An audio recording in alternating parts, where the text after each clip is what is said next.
ಇನ್ನು ಸಿದ್ದರಾಮಯ್ಯ ಅವರ ಕನಸಿನ ಮಹತ್ವಾಕಾಂಕ್ಷೆ ಯೋಜನೆ ಇದು ಅಂತಂದ್ರೆ ಇಂದಿರಾ ಕ್ಯಾಂಟೀನ್ ವಿಚಾರದಲ್ಲಿ ರಾಜ್ಯ ಸರ್ಕಾರ ಒಳ್ಳೆಯ ಕ್ರಮ ತಗೊಂಡಿದ್ದು ಈ ಯೋಜನೆಯಿಂದ ಎಷ್ಟೋ ಬಡವರಿಗೆ ಅನ್ನ ಸಿಗುತ್ತೆ ಅಂತ ಹೇಳಿ ಈ ಯೋಜನೆಯನ್ನು ಜಾರಿಗೆ ತಂದ್ರು. ಈಗ ಇಲ್ಲಿ ಇಂದಿರಾ ಕ್ಯಾಂಟೀನ್ಗೂ ಕೂಡ ಈ ಒಂದು ಸಮಸ್ಯೆ ಎದುರಾಗ್ತಾ ಇದೆ. ಮಾಜಿ ಸಿಎಂ ತವರು ಜಿಲ್ಲೆಯಲ್ಲೇ ಅಡುಗೆ ಅನಿಲದ ಅಭಾವ ಇಲ್ಲಿ ಉಂಟಾಗಿದೆ. ತಿಂಗಳಿಗೆ 12 ಸಿಲಿಂಡರ್ ಬೇಕಾಗಿದ್ದಂತಹ ಜಾಗದಲ್ಲಿ ಅರ್ಧಕ್ಕರ್ಧ ಕಟ್ಟಾಗಿದೆ. 12 ಸಿಲಿಂಡರ್ ಜಾಗದಲ್ಲಿ ಈಗ ಕೇವಲ ಸಿಗ್ತಾ ಇರುವಂತದ್ದು 5 ಅಥವಾ 6 ಸಿಲಿಂಡರ್ ಮಾತ್ರ ಪೂರೈಕೆ ಆಗ್ತಾ ಇದೆ. ಗ್ಯಾಸ್ ಕೊರತೆಯಿಂದಾಗಿ ಕ್ಯಾಂಟೀನ್ ಗುತ್ತಿಗೆದಾರರು ಕಂಗಾಲಾಗಿದ್ದಾರೆ. ಇಲ್ಲಿ ಸಿಲಿಂಡರ್ ಪೂರೈಕೆಗೆ ಆಗ್ರಹಿಸಿ ಹಾವೇರಿ ಜಿಲ್ಲಾಧಿಕಾರಿಗಳಿಗೆ ಪತ್ರ ಕೂಡ ಬರೆದಿದ್ದಾರಂತೆ. ನಿತ್ಯ 500 ಜನರಿಗೆ ಊಟ ತಿಂಡಿ ನೀಡುವಂತಹ ಬಡವರ ಕ್ಯಾಂಟೀನ್ ಇದು. ರಾಜ್ ನ್ಯೂಸ್ ಕನ್ನಡದ ಮುಂದೆ ಏಜೆನ್ಸಿ ಮಾಲೀಕರು ಈ ಸಮಸ್ಯೆಯನ್ನ ತಿಳಿಸಿದ್ದಾರೆ. ಈ ಸಮಸ್ಯೆ ಆಗ್ತಾ ಇದೆ ಅಂತ ಹೇಳಿ ತಿಳಿಸಿರುವಂಥದ್ದು. ತಿಂಗಳಿಗೆ 12 ಸಿಲಿಂಡರ್ ಕೊಡ್ತಾ ಇದ್ರು.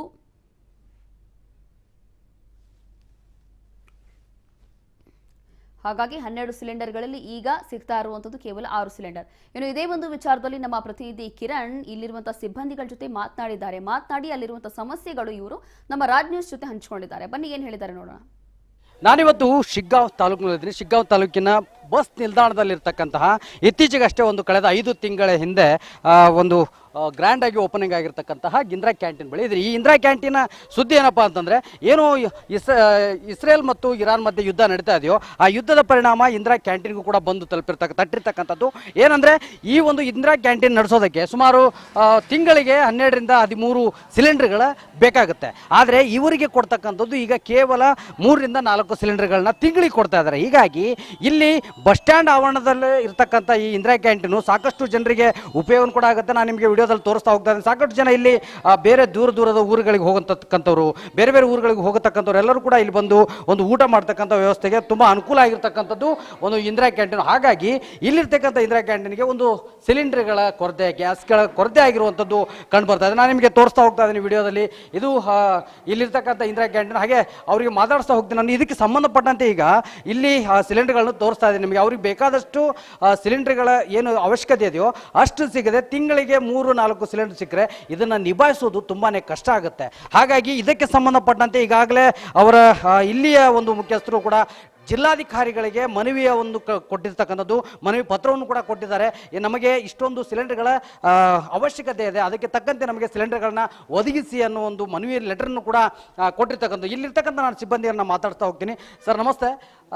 ಏನು ಈ ಒಂದು ಸಿಲಿಂಡರ್ ನಿಮ್ಗೆ ತಿಂಗಳಿಗೆ ಎಷ್ಟು ಬೇಕಾಗುತ್ತೆ, ಈಗ ಎಷ್ಟು ಸಿಗ್ತಾ ಇದೆ, ಎಷ್ಟು ಸಮಸ್ಯೆ ಆಗ್ತಾ ಇದೆ? ತಿಂಗಳಿಗೆ ಒಂದು 15 ಸಿಲಿಂಡರ್ ನಮ್ಗೆ ಇದು ಆಗುತ್ತೆ ಸರ್. ಒಂದು ತಿಂಗಳಿಗೆ ಸರ್. ಈ ಸದ್ಯ ಒಂದು 5-6 ಕೊಡ್ತೇವೆ ಹಂಗೆ ಅಂತೇಳಿ ಇದನ್ನು ಹೇಳಕೊಂತಾರೆ ಸರ್. ಲೋಡ್ ಬಂದಿಲ್ಲ, ಲೋಡ್ ಬಂತ ಮತ್ತೆ ಮಾಡುವಂತೆ ಅದನ್ನು ಹೇಳ್ತಾನೆ ಸರ್. ಬಂದಿಲ್ಲ ಅಂತ ಸರ್, ಪ್ರಾಬ್ಲಮ್ ಅದನ್ನು ಹೇಳ್ತಾರೆ ನೋಡಿ. ಯಾರಿಗೆ ಹೇಳಿರಿ? ಆಮೇಲೆ ಇದಕ್ಕೆ ಸಂಬಂಧಪಟ್ಟಂಗೆ ಈಗ ಜಿಲ್ಲಾಧಿಕಾರಿಗಳಿಗೆ ಪತ್ರ ಬರೆದಿದ್ದಾರೆ ಅಂತಂದು ಹೇಳಿದ್ರು. ಅದ್ರ ಮುಖಾಂತರ ಅವರು ಜಿಲ್ಲಾಧಿಕಾರಿಗಳಿಗೆ ಒಂದು ಲೆಟರ್ ಬರೆದಿದ್ದೇವೆ, ನಾವು ಸರಿ ಮಾಡ್ತೇವೆ ಅಂತ ಹೇಳಿದ್ದಾರೆ ಅಂತ ಅದನ್ನ ಹೇಳ್ತೀವಿ ಸರ್. ನಮ್ದು ಸರ್ಗ ಒಂದು 260-270 ಜನ ಬಂದು ಹೋಗ್ತಾರೆ ಸರ್. One time sir. ನಾಷ್ಟಾ ಟೈಮು ಅಷ್ಟೇ, ಊಟ ಟೈಮ್ಗೂ ಅಷ್ಟೇ ಬರ್ತಾರೆ. ಒಂದು 500 ಆಯ್ತು ಅಷ್ಟು ಮಾಡ್ತಾರೆ ಸರ್. ಅಷ್ಟು ಜನಕ್ಕೂ ಈಗ ಸಿಲಿಂಡರ್ ಏನಾದರೂ ಸಮಸ್ಯೆ ಆದರೆ ಏನು ದಿನಂಪ್ರತಿ ಬೇರೆ ಊರಿಗೆ ಹೋಗ್ತಕ್ಕಂಥವ್ರೆಲ್ಲ ಬಸ್ ಸ್ಟ್ಯಾಂಡಲ್ಲಿ ಬರ್ತಕ್ಕಂಥ ಅವ್ರಿಗೆಲ್ಲ ಸಮಸ್ಯೆ ಆಗೋದು ಖಂಡಿತ. ಹಿಂಗೆ ಸಮಸ್ಯೆ ಆದರೆ ಸಿಲಿಂಡರ್ಗಳ ಕೊರತೆ ಆದರೆ ನೀವು ಏನು ಹೇಳಕ್ಕೆ ಇಷ್ಟ? ಏನು ಹೇಳೋದು ಸರ್, ಮತ್ತು ಹೇಳಕ್ಕಂದಕ್ಕೆ ಇಲ್ಲಿ ಬೇರೆ ವ್ಯವಸ್ಥೆ ಅನ್ಕಿಲ್ಲ. ಸಿಲಿಂಡ್ರಿಂದ ಇದನ್ನು ಮಾಡ್ತೇವೆ ಸರ್. ಒಲಿ ಕೊಟ್ಟು ಮತ್ತು ಒಲಿ ಬೇರೆ ಸೌದೆ ಒಲಿ ಮಾಡ್ಬೇಕಂದ್ರೆ ಇಲ್ಲಿ ಅದು ಇದು ಇಲ್ಲ ಸರ್ ಈ ಬಿಲ್ಡಿಂಗ್ನಲ್ಲಿ. ಇದೆಲ್ಲ ಅದೇ ಇದನ್ನು ಬರ್ತದೆ ಸರ್. ಮತ್ತು ಇದಿಷ್ಟು ಏನು ಇಲ್ಲಿರ್ತಕ್ಕಂಥ ಸಿಬ್ಬಂದಿ ಮಾತಂದರೆ 15 ಸಿಲಿಂಡರ್ಗಳು ಬೇಕಾಗುತ್ತೆ ನಮಗೆ ಒಂದು ತಿಂಗಳಿಗೆ. ಆದರೆ ಈಗ ಸಿಕ್ಕಂಥದ್ದು ನಮಗೆ 4ರಿಂದ 5 ಅಥವಾ 5-6 ಸಿಲಿಂಡರ್ ಸಿಗ್ತಾ ಇದೆ. ಹಂಗಾಗಿ ನಾವು DC ಅವ್ರಿಗೂ ಕೂಡ ಮನವಿಯನ್ನು ಕೊಟ್ಟಿದ್ದೀವಿ. ಒಂದು ದಿನಕ್ಕೆ 500 ಜನ ಇಲ್ಲಿ ಊಟ ಮತ್ತು ಉಪಹಾರವನ್ನು ಮಾಡ್ತಾರೆ. ಹಾಗಾಗಿ ಅವಶ್ಯಕತೆ ತುಂಬ ಇರತಕ್ಕಂಥದ್ದು ಇಲ್ಲಿ ಇಂದಿರಾ ಕ್ಯಾಂಟೀನ್. ಇದಕ್ಕೆ ಈಗ ಸಿಲಿಂಡರ್ ಸಮಸ್ಯೆ ಆಗಿರೋದ್ರಿಂದ ಅದಕ್ಕೆ ಸಂಬಂಧಪಟ್ಟಂತೆ ಕೊಡಿ ಅನ್ನೋ ಒಂದು ನಿಟ್ಟಲ್ಲಿ ಒಂದು ಪತ್ರವನ್ನು ಕೊಟ್ಟಿದ್ದಾರೆ. ಅದು ಎಷ್ಟರ ಮಟ್ಟಿಗೆ ಸಕ್ಸಸ್ ಆಗುತ್ತೆ ಅನ್ನೋದನ್ನು ಕಾದು ನೋಡಬೇಕಾಗುತ್ತೆ. ಇದಕ್ಕೆಲ್ಲವೂ ಕಾರಣ ಯುದ್ಧ ನಡೆದಿರ್ತಕ್ಕಂಥದ್ದು. ಹಾಗಾಗಿನೇ ಇಲ್ಲಿ ಸಿಲಿಂಡರ್ಗಳ ಕೊರತೆ ಆಗ್ತಾ ಇದೆ ಅನ್ನೋ ಒಂದು ಮಾತನ್ನು ಕೂಡ ಹೇಳಿರ್ತಕ್ಕಂಥದ್ದು. ಕ್ಯಾಮ್ರಾ ಪರ್ಸನ್ ಮಲ್ಲೇಶ್ ಕಬ್ಬೂರ್ ಜೊತೆ ಕಿರಣ್ ಬಳ್ಳಾರಮಠ, ರಾಜ್ ನ್ಯೂಸ್, ಹಾವೇರಿ.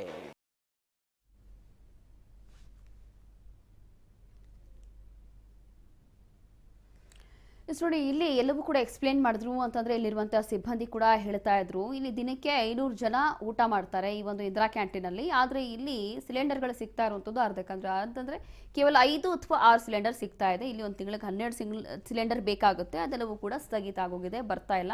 ಇದರಿಂದ ಸಮಸ್ಯೆ ಆಗ್ತಾ ಇದೆ. ಹೀಗೆ ಏನಾದ್ರೂ ಮುಂದುವರಿತು ಅಂತಂದ್ರೆ ಈ ಇಂದಿರಾ ಕ್ಯಾಂಟೀನ್ಗಳನ್ನು ಕೂಡ ಬಹುಶಃ ಬಂದ್ ಮಾಡಬೇಕಾಗತ್ತೆ. ಇದೆಲ್ಲವೂ ಕೂಡ ಬಂದ್ ಆಗಬಹುದು ಅಂತಂದ್ರೆ ಅದೆಷ್ಟು ಬಡವರಿಗೆ ಕಷ್ಟ ಆಗ್ಬೋದು ಅಂತೇಳಿ ನಾವು ಯೋಚನೆ ಕೂಡ ಮಾಡೋಕ್ಕಾಗೋದಿಲ್ಲ. ಅದರಲ್ಲೂ ಕೂಡ ಬಡವರ ಪಾಲಿಗೆ, ಬಡವರಿಗೆ ಈಸಿ ಆಗಲಿ, ಸುಲಭ ಆಗಲಿ ಅಂತ ಹೇಳಿ ರಾಜ್ಯ ಸರ್ಕಾರದಿಂದ ಸಿದ್ದರಾಮಯ್ಯ ಅವರ ಕನಸಿನ ಮಹತ್ವಾಕಾಂಕ್ಷೆ ಯೋಜನೆ ಇದು ಇಂದಿರಾ ಕ್ಯಾಂಟೀನ್. ಹಾಗಾಗಿ ಈ ಇಂದಿರಾ ಕ್ಯಾಂಟೀನಲ್ಲೂ ಕೂಡ ಸಮಸ್ಯೆ ಆಗ್ತಾ ಇದೆ, ಆಶ್ರಮಗಳಲ್ಲಿ ಸಮಸ್ಯೆ ಆಗ್ತಾ ಇದೆ, ದೇವಸ್ಥಾನಗಳಲ್ಲಿ ಸಮಸ್ಯೆ ಆಗ್ತಾ ಇದೆ, ಅಥವಾ ಬೇರೆ ಬೇರೆ ಹೋಟೆಲ್ಸ್ಗಳಲ್ಲಿ ಸಮಸ್ಯೆ ಆಗ್ತಾ ಇದೆ. ಎಲ್ಲ ಕಡೆಯೂ ಕೂಡ ಸದ್ಯಕ್ಕೆ ಈಗ ಗೃಹ ಬಳಕೆ ಹಾಗೂ ಇಲ್ಲಿ ಕಮರ್ಷಿಯಲ್ ಸಿಲಿಂಡರ್ ಬಹಳಷ್ಟು ಸಮಸ್ಯೆ ಆಗ್ತಾ ಇರುವಂಥದ್ದು. ಇವರು ಕೂಡ ಸರ್ಕಾರಕ್ಕೆ ಮನವಿ ಮಾಡ್ಕೊಳ್ತಿದ್ದಾರೆ, ಆದಷ್ಟು ಬೇಗ ಇಲ್ಲಿ ಏನು ಸಿಲಿಂಡರ್ ಸ್ಥಗಿತ ಆಗಿದೆ ಅಥವಾ ಏನು ಕೊರತೆ ಆಗ್ತಾ ಇದೆ ಇದನ್ನ ನೀವು ಸಮಸ್ಯೆ ಬಗೆಹರಿಸಿ, ಇಲ್ಲ ಅಂತಂದ್ರೆ 2 ಅಥವಾ 3 ದಿನಗಳಲ್ಲೇ ಇದೆಲ್ಲವೂ ಕೂಡ ನಾವು ಬಂದ್ ಮಾಡಬೇಕಾಗುತ್ತೆ ಅಂತ ಹೇಳಿ ಅವರು ಕೂಡ ಮನವಿ ಮಾಡ್ಕೊಂಡಿದ್ದಾರೆ. ಅದಾದ ನಂತರ ಇಲ್ಲಿರುವಂತಹ ಜಿಲ್ಲಾಡಳಿತ ಹತ್ರ ಕೂಡ ಪತ್ರ ಬರೆಯುವ ಮೂಲಕ ಒಂದು ಮನವಿ ಮಾಡ್ಕೊಂಡಿದ್ದಾರೆ, ಆದಷ್ಟು ಬೇಗ ನಮಗೆ ಇಲ್ಲಿ ಹೋಟೆಲ್ಗಳ ಅವಶ್ಯಕತೆಗೆ ಇರುವಂತಹ ಕಮರ್ಷಿಯಲ್ ಸಿಲಿಂಡರ್ ಇದೆಯಲ್ಲ ಇದಕ್ಕೆ ನೀವು ಸಹಕಾರ ಕೊಡಿ, ಆದಷ್ಟು ಸಿಲಿಂಡರ್ಗಳನ್ನು ಬೇಕಾಗುತ್ತೆ ಅಂತ ಹೇಳಿ ಇಲ್ಲಿರುವಂತಹ ಸಿಬ್ಬಂದಿ ಕೂಡ ಮನವಿಯನ್ನ ಮಾಡಿಕೊಂಡಿದ್ದಾರೆ.